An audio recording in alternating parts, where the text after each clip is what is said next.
மரணமில்லா பெருவாழ்வு, பேரும்ப பெருநிலை, இதைத்தான் நமக்கு சொல்லி கொடுத்துருக்குறாங்க. கிடையவே கிடையாது. பேரின்ப பெருநிலைக்கு நம்ம போகணும்னா இந்த அட்டமா சித்துக்குள்ள இந்த 6 ஆதாரம் இருக்கு பார்த்தீங்களா? 6 ஆதாரம் இப்ப கொடுக்குற மத்திய நம்ம பண்ணிட்டு இருக்கிற பார்த்தீங்களா? மூலாதாரம், சுதீஷ்டானம், மணிப்பூரகம், அநாகதம், விஷ்டி, ஆக்னின்னு சொல்றோம் இல்லையா? இதுக்குள்ளது அடக்கும். இதுக்குள்ள மட்டும்தான் இது அடங்கும். இது அடங்குச்சுன்னா என்னன்னு கேட்டீங்கன்னா, சுளுத்தி இப்போ சாதாரணமா சாக்கரம், அதாவது நம்ம இதுல சொன்னோம்னா சாக்கரம் சொல்லுவாங்க. சாக்கரம்னா முழிப்பு நிலை, விழிப்பு நிலை. அதுக்கடுத்து தூக்கம். அதுக்கடுத்து பாத்தீங்கன்னா சொப்பனம். சொப்பனத்துக்கு அடுத்து துரியாதீதம், துரியம். துரியத்துக்கு பின்னாடி வந்தீங்கன்னா துரியாதீதம். இதுக்குள்ளதான் நிற்கும். அப்ப இந்த துரியாதீதம் என்னன்னு கேட்டா உயிர். அப்போ ஒரு 5-6 நிலையிலேயே இது நமக்குள்ள உடம்புல அடங்கிடுது. அப்ப இது எங்க போய் உட்காரு? மூலாதாரத்தில் கடைசியில போய் ஐக்கியம். மரணமில்லா பெருவாழ்வு வராது. அதுல எத்தனை வருஷம் அதுல கணக்கு இருக்குது. அந்த வருஷம் வந்தோடனே ஆட்டோமேட்டிக்கா இதுவும் போயிடும். அதுக்கு உங்களுக்கு உதாரணம் சொல்லணும்னா, இப்போ சமாதி சொல்றோம் இல்லைங்களா? இது வரைக்கும் நம்ம என்ன நினைச்சிட்டு இருந்தோம்? 12 வருஷம் சமாதியில, இப்ப இதுல யோக பயணத்துல போய் இதுல ஒரு நல்ல நிலைக்கு 12 வருஷம் சமாதியில இருந்து, அந்த சமாதியில இருந்து தான் நமக்கு விமோசனம் கிடைக்கும். அப்ப பேரின்ப பெருவாழ்வு கிடைக்கும் அப்படின்னு சொல்லி இருக்கிறாங்க. அப்படித்தான் நமக்கு சொல்லி கொடுத்துருக்காங்க. நம்ம அதைத்தான் நம்பி நம்ம இப்ப பயணம் பண்ணலாம். அதெல்லாம் இல்லை.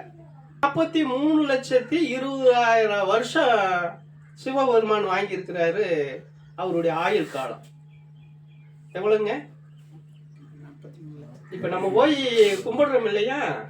அவரு 43,20,000 வருஷம். அப்போ நமக்கு எத்தனை ஜென்மம் வரும்? நம்ம 60 வயசு 70 வயசு செத்துக்கிட்டு இருக்கிறோம். நமக்கு எத்தனை தாட்டி நம்ம பிறந்து பிறந்து பிறந்து பிறந்து செத்துட்டு இருக்கிறோம். ஆனா அவங்க அப்படியே தான் இருக்கிறாங்க. அதுதான் சொல்றது. 1000 வருஷத்துக்கு முன்னாடி கட்டின கோயிலப்பா இது, 2000 வருஷத்துக்கு முன்னாடி கட்டின கோயிலப்பான்னா என்ன காரணம்? அப்ப அந்த 2000 வருஷத்துக்கு முன்னாடி மனுஷன் இருந்திருக்கிறியா? எவனோ ஒருத்த கட்டி இருக்கிறியா? இப்போ நம்ம அதே சாமி நம்ம போய் கும்பிட்டுக்கிட்டு இருக்கிற. ஏன் அது மட்டும் சாகல? நம்ம செத்துக்கிட்டு இருக்கிறோமே. அப்போ அது வாங்கி வராது, நம்ம வாங்கி வர இதுங்கிறது இது யாரு நமக்கு சொல்லல, அதுக்குள்ள போகல. சரிங்களா? இந்த நமக்கு 6 நிலை 5 நிலைன்னு வச்சுக்கோங்க.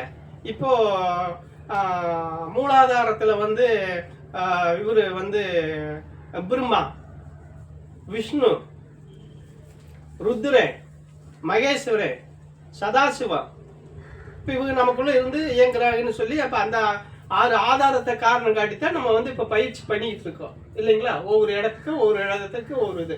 இப்ப இவங்களுக்கு பாத்தீங்கன்னா, பிரம்மாவுக்கு 4 லட்சத்தி சில்லறை. அதே போல விஷ்ணுவுக்கு பாத்தீங்கன்னா 8 லட்சத்தி சில்லறை வயசு. இப்படி ஒவ்வொருத்தருக்கும் கூடிட்டே வரும்போது சிவனுக்கு 43,20,000 வருஷம் இது வரைக்கும் அவங்க இருப்பாங்க. அதுக்கு பின்னாடி அவங்களும் செத்து போவாங்க. சரி, இப்படியே செத்துக்கிட்டு இருந்து எப்பத்தையும் ஏழைப்பா இதுக்கு மேல போகணும் அப்படிங்கிறது தான் 19 நிலையில. இவங்க எல்லாமே எதில் நிக்கிறாங்க? அந்த 8ல நிக்கிறாங்க.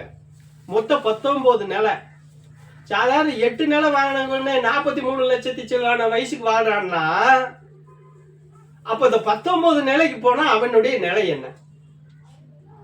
எத்தனை ஆண்டு? யோசனை பண்ண இல்லைங்களா? அப்ப அது யாரு? அவன் தான் கடவுள். அவனுக்கு காலமே கிடையாது.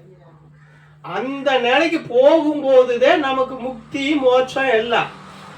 இப்ப சொல்றாங்க இல்லையா, நீ முக்திக்கு போயிரு மோட்சத்துக்கு போயிருன்னு புழுகிறானுங்க. எல்லா புழுகி நம்மளை ஏமாத்தி விட்டானுங்க. பிறவாத பெருநிலை வரணும்னா அந்த நிலைக்கு நம்ம அந்த 19 நிலைக்கு போகணும். அந்த மாதிரி 19 நிலையில போய் நின்று மனுஷன் யாருன்னா, இப்போ கரண்ட்ல இருக்கிற யாருங்கன்னா இவர் ஒருத்தர் தான், வள்ளலார் ஒருத்தர் தான்.